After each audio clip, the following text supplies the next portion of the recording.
Cardiac cycle देखते हैं। Cardiac cycle में क्या होता है कि इसको समझना है बेसिकली, एक बीट में हार्ट कितनी बार कॉन्ट्रैक्ट और रिलैक्स करता है, उन काउंट्स को मिला के हम एक कार्डियक साइकिल बनाते हैं। तो हमें पता है कि 1 मिनट में 72 टाइम्स पर मिनट मतलब कि हार्ट बीट करता है, और 1 मिनट में कितने सेकंड होते हैं? 60 सेकंड। तो कार्डियक साइकिल निकाला 60/72, दैट इज 0.8 सेकेंड्स। तो हमारी जो कार्डियक साइकिल बन गई वो कितने टाइम की बनी? 0.8 सेकेंड की।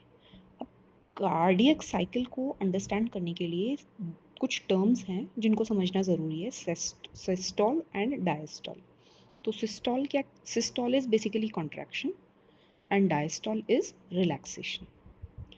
अब सिस्टोल में भी कॉन्ट्रैक्शन दो तरीके का होता है, one is atrial contraction and दूसरा होता है वेंट्रिकुलर कॉन्ट्रैक्शन। तो name itself is explanatory. Atrial contraction मतलब एट्रिया कॉन्ट्रैक्ट हो रहा है, और वेंट्रिकल कॉन्ट्रैक्शन मतलब वेंट्रिकल्स कॉन्ट्रैक्ट हो रही हैं। अब वर्किंग ऑफ हार्ट की अगर हम बात करें तो हार्ट के अंदर 4 चैम्बर होते हैं, हमें पता है। राइट एट्रियल और लेफ्ट एट्रियम, और right ventricle, left ventricle. Atrium ऊपर होता है और वेंट्रिकल नीचे होते हैं। दोनों को जो डिवाइड करते हैं वहाँ पे 2 वॉल्स बनी होती हैं, ट्राइकस्पिड एंड बाइकस्पिड। राइट वाले में ट्राइकस्पिड होती है और लेफ्ट वाले में बाइकस्पिड होती है। अब जब मतलब बेसिकली स्टार्ट कैसे होती है ये साइकिल? सबसे पहले क्या होता है, एट्रियम में क्या आता है? डीऑक्सीजनेटेड ब्लड आता है। अब एक चीज़ को सोचो कि अगर कोई चीज़ फिल हो रही है तो जो कस्पिड वॉल्स हैं वो खुली होंगी कि बंद होंगी? कस्पिड वॉल्व्स बंद होंगी क्योंकि फिलिंग चल रही है ना। अब ये ब्लड आया कहाँ से? बॉडी से आया। कौन लेके आया? सुपीरियर और इंफीरियर वेना केवा लेके आए। ये बात थी हमारी राइट एट्रियम की। अब फिलिंग चल रही है, डीऑक्सीजनेटेड ब्लड आके यहाँ भर रहा है और ट्राइकस्पिड वॉल्व क्लोज है एट दिस टाइम। अब दूसरी वाली देख लेते हैं, लेफ्ट एट्रियम में क्या हो रहा है। लेफ्ट एट्रियम में ब्लड आया ऑक्सीजनेटेड, कहाँ से आया? लंग्स से आया। कौन लेके आया? पल्मोनरी वेन लेके आई। अच्छा, जो लेफ्ट एट्रियम है इसमें भी फिलिंग चल रही है क्योंकि, तो वॉल्व इसकी भी क्लोज होनी चाहिए। ठीक है, दोनों चैम्बर्स ब्लड से फिल हो चुकी हैं बाय दिस टाइम। अब हमारा क्या होगा? एट्रियम कॉन्ट्रैक्ट होएगा। एक चीज सोचो, इस सिचुएशन में जब एट्रियम कॉन्ट्रैक्ट हो रहा है तो वॉल्व्स खुलने चाहिए, या क्या होगा वॉल्व्स के साथ में? वॉल्व्स ओपन होंगे। जब, अब एक बात ध्यान देने वाली ये है कि जब हमारे वॉल्व्स ओपन होते हैं तो कोई साउंड प्रोड्यूस नहीं होती है। वॉल्व्स ओपन हो गई, जैसे ही वॉल्व्स ओपन हुई जो ब्लड है वो एट्रियम से निकल के वेंट्रिकल्स में आने लग गया। राइट एट्रियम से निकल के राइट वेंट्रियम में, मतलब कि जो डीऑक्सीजनेटेड ब्लड है वो राइट वेंट्रिकल में पहुंच गया, और ऑक्सीजनेटेड ब्लड जो है वो लेफ्ट वेंट्रिकल में पहुंच गया। अब वॉल्व्स का क्या हो गया? जो एवी वॉल्व्स हैं वो क्या, उनका क्या होगा? अब अगर वेंट्रिकल कॉन्ट्रैक्शन करना है तो वॉल्व्स क्लोज होने चाहिए। तो अब कॉन्ट्रैक्शन की शर्त ही ये है कि एवी वेल्व को क्लोज करो। अब ये जो क्लोजिंग होगी इस टाइम एक साउंड प्रोड्यूस होती है, उसको कहते हैं लब। जब नीचे के वेंट्रिकल्स को हम देखते हैं तो वहाँ पे क्या है कि 2 वॉल्व्स होती हैं नीचे वाली साइड, लेफ्ट और राइट में, उनको हम सेमिल्यूनर वॉल्व कहते हैं। अब राइट वेंट्रिकल्स वाला जो ब्लड है वो वॉल्व से निकल के कहाँ जाएगा? लंग्स में जाएगा। कौन लेके जाएगा लंग्स में उसको? पल्मोनरी आर्टरी लेके जाएगी। और जो हमारा लेफ्ट वाला ब्लड है जो कि ऑक्सीजनेटेड ब्लड है, तो ऑक्सीजनेटेड ब्लड तो बॉडी में सप्लाई होएगा, किसके थ्रू होता है? अरोटा के थ्रू होता है।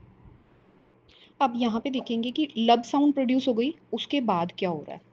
वेंट्रिकल कॉन्ट्रैक्शन करवाना है। वेंट्रिकल कॉन्ट्रैक्शन करवाने के लिए सबसे पहले तो ऊपर वाली वॉल्व क्लोज होनी चाहिए, और नीचे वाली वॉल्व जो हमारी, मतलब कि ऊपर वाली वॉल्व को हमने क्या कहा था? एवी वॉल्व, ठीक है। और नीचे वाली वॉल्व होती है SLV, that is semilunar valve. दोनों वॉल्व्स बंद है। अब इस टाइम दोनों वॉल्व्स बंद होने की वजह से क्या होता है? कॉन्ट्रैक्शन हो रहा है, प्रेशर बहुत हाई हो गया, क्योंकि वेंट्रिकल्स ज़्यादा बड़े होते हैं एट्रियम्स के कंपैरिजन में, तो ब्लड भी ज़्यादा होता है, इसलिए प्रेशर ज़्यादा हाई हो जाता है। अब प्रेशर इतना हाई हो जाता है कि जो नीचे वाले वॉल्स हैं वो ऑटोमेटिकली ओपन हो जाते हैं, ब्लड रिस्पेक्टेड बॉडी में या लंग्स में जहाँ जहाँ जाना है वो हम पहले डिस्कस कर चुके हैं, वहाँ चला जाता है। ठीक है, अब जब ये वॉल्स क्लोज होती हैं तब हमें दूसरी साउंड सुनाई देती है, डब। जब हमारे वेंट्रिकल्स में चैम्बर क्लोज होता है, बेसिकली ऊपर वाली वॉल्व भी बंद है और नीचे वाली वॉल्व भी बंद है, तो इस जो और ये कॉन्ट्रैक्ट कर रहा होता है, तो इस कॉन्ट्रैक्शन को हम कहते हैं आइसो वॉल्यूमेट्रिक कॉन्ट्रैक्शन। अब कार्डियक साइकिल को समझते हैं। कार्डियक साइकिल हमें पता है 0.8 सेकेंड की होती है। इसका एक वो क्लॉक वाला डायग्राम होता है अगर याद हो तो, जिसमें मतलब कि 3 पार्ट्स में डिवाइडेड है। तो फर्स्ट वाला जो पार्ट है, हम इसमें क्लॉकवाइज चल रहे हैं, तो फर्स्ट पार्ट है जिसको हमने कहा एट्रियल सिस्टोल, मतलब कि कॉन्ट्रैक्शन हो रही है एट्रिया की। ये कितने टाइम तक? It last long for 0.1 second. ठीक है, अब जब ये स्टार्ट हुई तो उस टाइम एवी वॉल जो थी हमारी ओपन थी, ब्लड भर गया एंड उसके बाद कॉन्ट्रैक्ट करना स्टार्ट किया, और जब 0.1 सेकेंड खत्म हुआ तो एवी वॉल क्लोज हो गई। ठीक है, और जैसे ही वॉल क्लोज हुई तो हमारी पहली साउंड प्रोड्यूस हुई, दैट इज लब। ठीक है, अब क्योंकि ब्लड वेंट्रिकल्स में भर चुका है तो अब वेंट्रिकल सिस्टोल होएगा। वेंट्रिकल सिस्टोल मतलब वेंट्रिकल्स का कॉन्ट्रैक्शन होएगा। बिफोर दैट जो ये 0.1 सेकेंड है उसको समझते हैं, इस 0.1 सेकेंड में क्या हुआ। सबसे पहले एट्रिया कॉन्ट्रैक्ट हुआ, ब्लड मूव हुआ from atrial to ventricles, AV wall open हुई, साउंड कोई प्रोड्यूस नहीं हुई। अच्छा, इस टाइम एक और वॉल्व होती है जो वेना कावा से ब्लड हमारे हार्ट में पंप करती है, मतलब कि राइट एट्रियम में ब्लड आता है, उसको ई वॉल्व कहते हैं, एस्चियन वॉल्व। तो वो भी क्लोज रहती है, नहीं तो जो ब्लड है वो बैक फ्लो मार जाएगा। अब इससे रिलेटेड जो क्वेश्चंस हैं वो किस तरीके के आते हैं, जैसे कि अगर पूछा जाए कि एट्रियल डायस्टॉल जो है, एट्रियल रिलैक्सेशन पीरियड कितना है, तो वो कितना होगा भाई? जो 0.1 सेकेंड है वो तो कॉन्ट्रैक्शन वाला पीरियड था, बाकी पूरे टाइम रिलैक्स ही कर रहा था एट्रियम हमारा, तो वो क्या कौन सा टाइम हुआ? 0.3 plus 0.4 second, that is 0.7 second. अब अगर हम बात करें वेंट्रिकुलर डायस्टॉल की, मतलब वेंट्रिकल्स कितने टाइम रिलैक्स किए, तो 0.3 वाला टाइम हटा दो, 0.5 सेकेंड्स हो जाएगा उसके अंदर।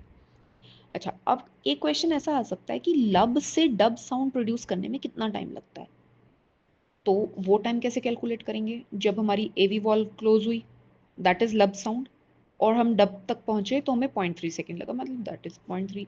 और वापस डब से लब पहुंचने में कितना टाइम लगता है?